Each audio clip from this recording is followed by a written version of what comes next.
ស្ដីអ្នកគ្នាខ្ញុំរស់ស៊ីកាមីថ្ងៃនេះខ្ញុំមានសាច់រឿងមួយមកស្រាយទីតែមានចំណងជើងថាសពមេត្រីខ្ញុំជាមួយព្រះអង្គម្ចាស់បិសាចសាច់រឿងមួយនេះចង់ចាប់ផ្ដើមមកនៅគ្មានប្រុសម្នាក់បានឆ្លងមកពិភពវត្តសម័យបុរាណអីចឹងទៅជាក្មេងប្រុសធ្វើការធម្មតា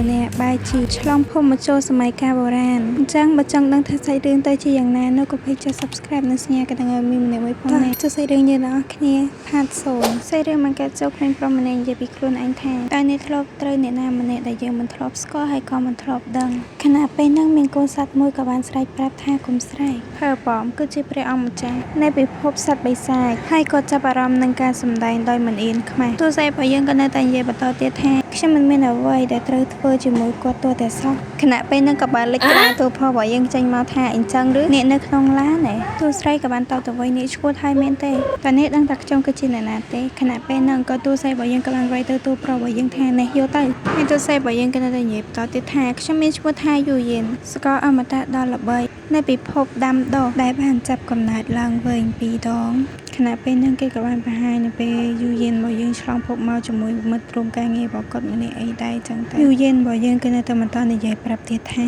ប៉ុន្តែខ្ញុំពិបាកក្នុងការប្រជុំមកពីការប៊ីតរបស់គាត់នេះទោះរបស់យើងគេអត់ទាន់បង្ហាញឈ្មោះទេចឹងខ្ញុំសូមហៅថាព្រះអង្គម្ចាស់បិសាចអីចឹងព្រះអង្គម្ចាស់របស់យើងក៏បានសួរទៅយូយៀនរបស់យើងថាហេតុអ្វីបានជាអ្នកមិនស្គាល់ខ្ញុំយូយៀនរបស់យើងក៏នៅតែនិយាយបន្តទៀតថាអ្វីដែលធ្វើឲ្យខ្ញុំកាន់តែរំខាននោះគាត់ចង់ធ្វើកិច្ចសន្យាជាមួយខ្ញុំ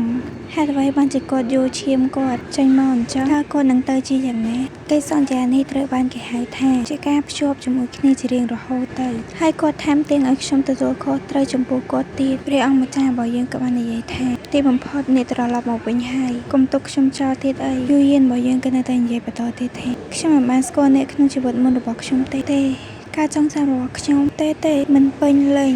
តើរវាងខ្ញុំនិងគាត់ទំនាក់ទំនងជាអ្វីព្រះអង្គម្ចាស់របស់យើងក៏បាននិយាយទៅប្រាប់យូយៀនរបស់យើងនេះត្រឡប់មកវិញនៅទីបំផុតយូយៀននៅតែបន្តរៀបរាប់ថាអ្វីជាការចងចាំដែលខ្ញុំបានបាត់បង់ព្រះអង្គម្ចាស់របស់យើងក៏បាននិយាយប្រាប់ទៅយូយៀនរបស់យើងថាសម្រាប់ហើយកុំគិតពីវាទៀតអីសន្យាថាមិនទៅណាចោលខ្ញុំម្ដងទៀតទេណាខ្ញុំនឹងប្រាប់អ្នកពីកាត់បើអ្នកមិនចង់ទទួលខុសត្រូវចំពោះខ្ញុំនោះយូយៀននៅបន្តរៀបរាប់ទៀតថាបន្ទាប់មកខ្ញុំស្មានថាខ្ញុំនឹងទទួលខុសត្រូវចំពោះគាត់អូយញាក់សាសាច់រឿងរបស់យើងមុនកាត់បញ្ចប់គេក៏បានឆ្លៀតដល់សំណួរយើងឆ្លើយផងដែរសំណួរសួរថា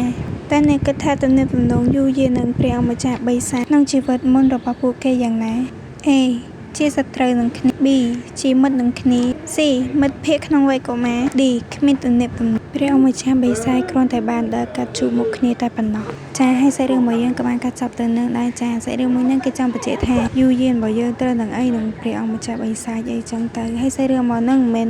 សាច់រឿងមួយហ្នឹងមិនមែនជាផាត1ឬក៏ផាត2ទេគឺជាផាត0គេចង់បញ្ជាក់សកម្មភាពខ្លះៗនៅពេលយូយៀនរបស់យើងឆ្លងភពមកសម័យបុរាណអីចឹងទៅអញ្ចឹងផាត0របស់យើងក៏បានកាត់ទៅចប់ទៅនឹងដែររងចាំទស្សនាផាត1ទាំងអស់គ្នាណាបាយ